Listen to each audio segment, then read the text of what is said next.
જ્યારથી સંયુક્ત રાષ્ટ્ર સંઘ દ્વારા યુનો દ્વારા ઘોષિત કરવામાં આવ્યું છે વિશ્વ આદિવાસી દિવસને ઉજવવાનું, ત્યારથી લઈને દાહોદ જિલ્લામાં પણ આ આદિવાસી બાહુલ્ય ધરાવતો જિલ્લો છે અને આ બાહુલ્ય ધરાવતા જિલ્લામાં અહીંયા જ્યાં જ્યાં વસવાટ કરે છે આદિવાસી સમાજના લોકો, આખા જિલ્લામાં આની ઉજવણી કરવામાં આવતી હોય છે। 9મી ઓગસ્ટના દિવસે આની ઉજવણી કરવામાં આવતી હોય છે।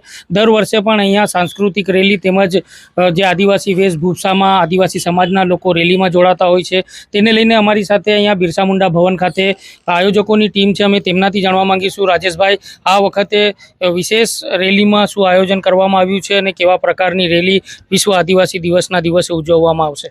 હા, આ વખતની વિશ્વ આદિવાસી રેલીની અંદર વિશેષ આયોજનો કરવામાં આવે છે। એમાં વિશેષ અલગ અલગ ટેબલો બનાવવામાં આવ્યા છે, જેથી અમારા આદિવાસી સંસ્કૃતિને લગતા તમામ ટેબલો, અને એની અંદર અલગ અલગ એવા ટેબલો છે કે જેમાં જે અમારો સમાજ જે અવેરનેસ નથી એની અંદર અવેરનેસ આવે એવા કાનૂની ટેબલો હોય છે।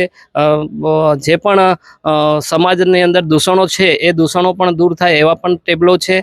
આ વખતે શૈક્ષણિક જાગૃતિ માટે ટેબલો છે, આરોગ્યલક્ષી ટેબલો છે કે અમારા સમાજમાં વધારે પડતો સિકલ સેલનો પ્રોબ્લેમ આવતો, પણ સિકલ સેલનો પણ અમે ડૉક્ટર એસોસિએશન દ્વારા એક ટેબલો બનાવ્યો છે। એવા વિવિધ પોલીસ પ્રશાસનના પણ ટ્રાફિક નિયમોના પણ ટેબલો બનાવવામાં આવે, જેથી લોકોને એક માહિતગાર થાય।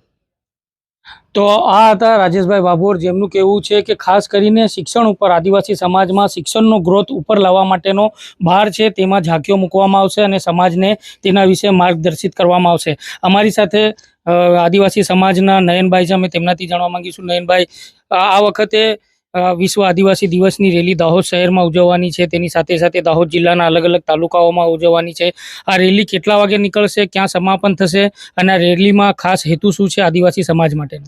હા, આપણે 9 ઓગસ્ટ વિશ્વ આદિવાસી દિન નિમિત્તે જે રેલી, મહાસાંસ્કૃતિક રેલી જે નીકળવાની છે એના 2 રૂટ નક્કી કરેલ છે। એક રૂટ છે ગોધરા રોડથી ચાલુ થશે અને બીજો છે નવજીવન આર્ટ્સ કોમર્સ કોલેજ છે ત્યાંથી રેલી ચાલુ થશે, અને નગરપાલિકા બિરસા મુંડા સર્કલ ભેગી થશે બંને રેલી, અને ત્યાંથી નગરપાલિકા થઈ અને કોર્ટ રોડ થઈ અને તાલુકા પંચાયત કચેરી ત્યાં એનું સમાપન થશે।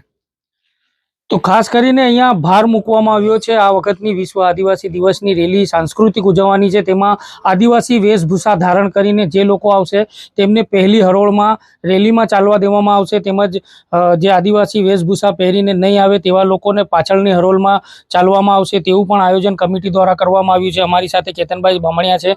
કેતનભાઈ, જે પ્રકારે આયોજન આ વખતે નવીન પ્રકારનું કરવામાં આવ્યું છે કે આ વખતે વિશ્વ આદિવાસી દિવસની રેલી ઉજવાશે, આ રેલીમાં આદિવાસી વેશભૂષા ધારણ કરવાવાળા જે લોકો છે, આદિવાસી સમાજના લોકો છે, તેમને પહેલી હરોળમાં ચલાવવામાં આવશે, તેમજ જે આદિવાસી વેશભૂષા ધારણ કરેલા નહીં હોય તેવા લોકોને પાછળ ચલાવવામાં આવશે, તેવા આયોજન પણ કરવામાં આવ્યા છે। અને વિશેષ શું છે આદિવાસી દિવસની રેલી માટેનું? પહેલાં તો તમે જાતે જ એક વેશભૂષા પહેરવાનો પ્રયત્ન કર્યો છે, જેમાં ગોફેણ અને ખેસ પહેર્યો છે, એ બદલ આપનો ખૂબ ખૂબ હું આભાર માનું છું। અને આ જે રેલીનું આયોજન છે એને દર વખત કરતાં દર વખતની જેમ ક્યાંક નાની ખામી રહેતી હોય, પણ આ વખતે અમે ઘણો સુધાર કરી અને આ રેલીનું આયોજન કર્યું છે, જેની અંદર અમે સાંસ્કૃતિક પ્રદર્શન કેવી રીતે કરી શકીએ, જે સંયુક્ત રાષ્ટ્ર સંઘે જે આદિવાસીના અધિકારના જે રક્ષણ અને સંવર્ધન માટેની જે વાત મૂકી છે, એ જ વાતને અમે અહીંયા એક રેલી સ્વરૂપે એને રજૂઆત કરીશું। ટેબલાની સાથે જે આદિવાસી કલ્ચરલ જે પહેરવેશ છે, જે સાયન્ટિફિકલી રીતે જે પહેરવેશ અહીંની ભૌગોલિક પરિસ્થિતિને આધીન જે છે એ જ પહેરવેશ સાથે લગભગ તો 90% પબ્લિક તો પહેરવેશ સાથે આવતી હોય છે। એટલે આ જે રંગારંગી જે માહોલ છે એ મહારેલીનો માહોલ ભવ્ય માહોલ બનવા જઈ રહ્યું છે, અને એમાં અંદાજિત જે સંખ્યાનો માહોલ છે એ સંખ્યા જે છે 50,000થી વધારે સંખ્યા થશે એવું અંદાજિત અત્યારથી લાગી રહ્યું છે। કારણ કે દરેક ગામની અંદર, દરેક વિસ્તારની અંદર, દાહોદ જિલ્લાના દરેક તાલુકા દીઠ એક માહોલ બની રહ્યો છે કે વિશ્વ આદિવાસી દિવસ હવે આવી ગયો છે, અને આપણે બહુ જ મોટી સંખ્યાની અંદર દાહોદ શહેરની અંદર મહાસાંસ્કૃતિક રેલીની અંદર જોડાઈશું, અને આપણે એક સાંસ્કૃતિક સંદેશો આપવા માટે આ રેલીને ભવ્ય રીતે આજે ગુજરાતની અંદર, ભારતની અંદર પણ એનું એક આગવું સ્થાન રહે એ એક આશાથી આ રેલીને અમે પૂર્ણ કરવાનો પ્રયત્ન કરીશું।